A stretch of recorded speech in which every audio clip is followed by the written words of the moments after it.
अस्सलामुअलैकुम। मुझे बहुत दिली खुशी हुई आपको अपनी वीडियो पे देख के। कैसे हैं आप सब लोग? आई होप सब ठीक होंगे। आज हमारे किचन में बन रही है एक बहुत ही मज़ेदार और ज़बरदस्त किस्म की सैलड।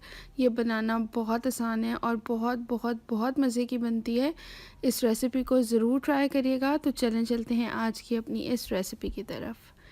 सबसे पहले आज की रेसिपी के लिए यहाँ पे हमने एक एप्पल उसको चॉप करके रखा है। ये कैप्सिकम यानी शिमला मिर्च है और ये कुकम्बर यानी कि खीरा हमने इस तरीके से इस साइज़ में चॉप करके रख लिया है। अब सबसे पहले हमने इसकी एक लिक्विड पेस्ट टाइप तैयार करनी है, सॉस टाइप। यहाँ पे हमने लिया है तकरीबन 8 से 10 टेबलस्पून मायोनीज़। उसके अंदर हमने तकरीबन हाफ़ कप से ज़रा ज़्यादा दही डाल दिया है और अब हमने इसको अच्छे तरीके से विस्क करना है। यहाँ पर अब आप देख सकते हैं हमने इसको अच्छे तरीके से विस्क की हेल्प से मिक्स किया है। अब हमने इसके अंदर तकरीबन हाफ़ टी स्पून के करीब डाल देनी है काली मिर्च। इसके बाद अब हम इसके अंदर शामिल करेंगे थोड़ा सा नमक। ये जी हमने इसके अंदर हल्का सा नमक डाला है, तकरीबन हाफ़ टी स्पून। और अब हमने इसके अंदर डाल देनी है थोड़ी सी चीनी, तकरीबन 1 टेबलस्पून। अब इसको दोबारा से हमने अच्छे तरीके से मिक्स कर लेना है। जितना आप अच्छा इसको मिक्स करेंगे, इसके अंदर कोई लम्स बाकी नहीं रहने चाहिए, तो उतना ही ये मज़े की सॉस बन जाएगी। यहाँ पे मेरी अम्मी को थोड़ी सी दही कम लगी थी, तो उन्होंने थोड़ा सा दही भी और थोड़ा सा मायोनीज़ ज़्यादा डाला है। मैंने ये मिक्स करके ही आपको बताया है कि तकरीबन 8 से 10 टेबलस्पून मायोनीज़ थी और तकरीबन पौना कप आप दही का कर लें। उसके बाद थोड़ा सा दूध डाला था, उससे मिक्स किया। अब हमने इसके अंदर सेब डाल दिए हैं। आप लोगों को पता है कि सेब जल्दी काले पड़ जाते हैं, इसलिए उनको पहले डालना है। यहाँ पर थोड़े से अंगूर यानी ग्रेप्स हमने रखे हुए हैं, अच्छे तरीके से धो के इनको तोड़ लिया था और ये ड्राई हो रहे हैं। यहाँ पे कोई भी फ्रूट या कोई भी सब्ज़ी भी आप जो भी डालेंगे इसमें, वो गीली नहीं डालनी, ना ही पानी कोई जाना चाहिए इसमें। अब जी हमने इसके अंदर ये ग्रेप्स भी शामिल कर दिए हैं और अब थोड़ा सा इसको मिक्स कर लेंगे ताकि ये अच्छा सा सॉस हर चीज़ पर आ जाए। और अब सेकंड हम बनाते हैं अपनी सॉस उसी तरीके से। तकरीबन 1 कप इसमें हमने दही लिया है, इसे थोड़ी सी ज़्यादा क्वांटिटी में बनाएंगे। और तकरीबन 2 टेबलस्पून के करीब हमने डाल दिया इसमें मायोनीज़ और दोबारा इसको अच्छा सा विस्क करेंगे ताकि इसमें भी कोई लम्स बाकी ना रहें। बहुत अच्छा सा बीट करेंगे और इसके बाद इसमें भी हमने थोड़े से मसाले डाल देने हैं, जैसा कि यहाँ पे हम काली मिर्च डालेंगे, तकरीबन हाफ़ टी स्पून के करीब ये काली मिर्च चली गई है। इसके बाद हमने इसके अंदर डालना है थोड़ा सा नमक,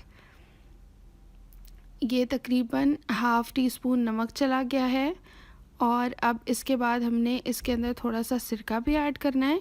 ये बहुत मज़े का फ्लेवर हो जाएगा और अभी जो आगे स्टेप मैं आपको दिखाऊंगी तब आपको समझ आएगी कि हमने ये इतनी सॉस क्यों तैयार की है। अब दोबारा सारे इंग्रेडिएंट्स डाल के इसके अंदर हमने अच्छा सा इसको मिक्स कर लेना है। और याद रहे लम्स हमेशा ख़त्म करने हैं हर सॉस में, वो मुंह में आते हैं तो बहुत ज़्यादा बुरे लगते हैं। इसीलिए बेहतर यही है कि हम इसे बहुत अच्छे से मिक्स करें। अब ये तैयार हो गई है। अब दूसरी एक और बना लेते हैं। अब यहाँ पर हमने फिर दोबारा तकरीबन 6 से 7 टेबलस्पून ले लिया है मायोनीज़। अब इसके अंदर हमने दोबारा से दही डाल देना है, थोड़ा सा दही शामिल कर दिया, तकरीबन 8 से 10 टेबलस्पून के करीब। और अब हमने इसको थोड़ा सा मिक्स करना है और फिर इसके अंदर थोड़ी सी चीज़ें शामिल करके मज़ेदार सी सॉस तैयार कर लेनी है। मसालों में जी सिर्फ हमारे पास इसमें जाएगा काली मिर्च आएगी तकरीबन 1 टेबल टीस्पून, क्योंकि हमने इसमें दही ज़्यादा डाली है, तकरीबन 1 कप दही है, 8 से 10 टेबलस्पून नहीं है।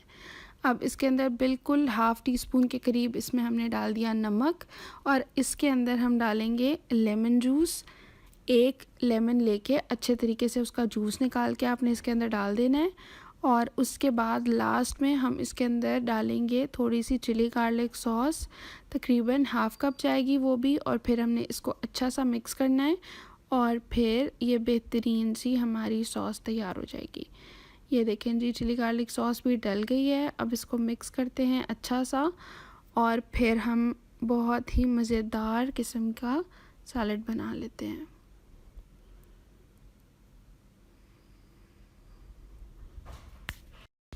यहाँ पर अब आप देख सकते हैं कितनी अच्छी सी हमारी दूसरी भी सॉस रेडी हो गई है। अब हम इसको मिक्स करते हैं थोड़ा सा। अच्छा, यहाँ पर अब हमने जो क्यूकम्बर रखा हुआ था वो भी हमने डाल दिया, और जो कैप्सिकम थी यानी शिमला मिर्च वो भी हमने इसके अंदर डाल दी है। बॉइल्ड आलू डालेंगे, और अब हम चलेंगे अपनी इस सैलड की लेयरिंग की तरफ। हमने लेयर्स की फॉर्म में ये बनानी है। यहाँ पे जी मैंने मैक्रोनी बॉईल कर लिए थे, और साथ में मैंने नूडल्स बॉईल किए थे, उनको रख लिया था स्ट्रेन करके। और अब ये हमारी एक डिश है जिसके अंदर हम लेयरिंग करेंगे। यहाँ पे सबसे पहले हमने डाल देना है यहाँ पे नूडल्स को, एक लेयर बना देनी है नूडल्स की। ये बिल्कुल सेम प्रोसेस उसी तरीके से होगा जैसे लज़ानिया बनाया जाता है। इंशाल्लाह मैं आपके साथ लज़ानिया की रेसिपी भी ज़रूर शेयर करूँगी, बस थोड़ा सा मौसम सेट हो जाए, क्योंकि अभी गर्मी बहुत ज़्यादा है यहाँ पे। थोड़ा सा मौसम ठीक होगा तो इंशाल्लाह हम वो भी आपके साथ शेयर करेंगे बना के।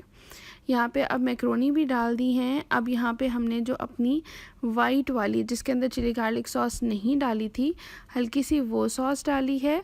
और अब इसके बाद हमने ये जो फ्रूट का मिक्सचर बनाया था, अब वो थोड़ा थोड़ा डाल देना है। आप अपने हिसाब से इसको कम या ज़्यादा भी डाल सकते हैं, और अगर आपको अपनी मर्ज़ी की कोई बहुत ही मज़ेदार सॉस आती है तो आप वो भी ऐड कर लें, कोई मसला नहीं है। अब थोड़ा सा जो हमने रखा हुआ था खीरा और शिमला मिर्च वो हम थोड़ी सी डाल रहे हैं, एंड में हमने इसको बचाया था थोड़ा सा, ताकि गार्निशिंग ऊपर से भी हो जाएगी मज़ेदार किस्म की। और अब इसके बाद हमने इसके अंदर बाकी की सॉस भी डाल देनी है थोड़ी थोड़ी करके, और जो रेड वाली थी वो भी हम इसी तरीके से थोड़ी थोड़ी डालते जाएंगे और इसकी लेयरिंग करते जाएंगे। ये अमूमन जिस तरीके से अगर आपके घर में दावत हो तो आप ये बनाएं, ये बहुत मज़े की लगती है खाने में भी, और बिल्कुल लाइट डिलाइट है, कोई हैवी सीन नहीं है। अब ये रेड वाली डाल रही हैं मेरी अम्मी, और इसके बाद हमने दोबारा से नूडल्स डाल देने हैं, मैक्रोनी डाल देनी है ऊपर, और उसके बाद दोबारा से ये देखें, ये अब हमने नूडल्स डाल दी। अब इसके बाद हमने मैक्रोनी डाल देनी है दोबारा, और उसके बाद दोबारा से वो हमने फ्रूट वाला मिक्सचर जो क्रीमी सा बनाया था वो डाल देना है। बस हमने यही काम करते रहना है। ये देखें जी, ये मैक्रोनी भी डल गए, मैक्रोनी डाल दिए हैं। बस अब वो फ्रूट वाला मिक्सचर डालेंगे, हमने बस यही लेयरिंग करते जाना है, और हमारी ज़िंदगी में कोई काम नहीं है, बस हमने सिर्फ़ और सिर्फ यही काम करना है, क्योंकि हम बिल्कुल वेल हैं। अब जी ये दोबारा से फ्रूट डाल रहे हैं, लेयरिंग करते जाएंगे जब तक कि आपका बर्तन जो या डिश जो भी आप यूज़ कर रहे हैं वो बिल्कुल भर नहीं जाती।